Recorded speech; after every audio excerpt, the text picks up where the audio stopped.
parodysiu vieną iš nuostabesnių verslo klasės laikrodžių, kurį Rolex pavadino žinomo italų juvelyro ir skulptorio Benvenuto Cellini garbei, sukūrusio žinomą Persėjo su hidros galvos skulptūrą.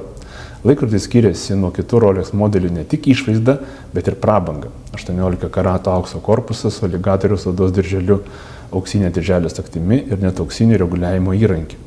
Bet pagrindinis akcentas Cellini laikrodėje tai mėnulio atvaizdas, pagamintas iš tikro meteorito su aiškiai matomomis Thomsono struktūromis, kurių neįmanoma atkartoti Žemės sąlygomis.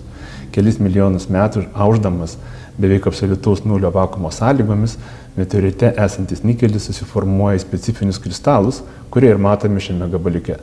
Jei turėti paprastą Rolex jau gali dažnas, tai viena iš galimybių turėti gabaliuką tikro meteorito yra Rolex Cellini.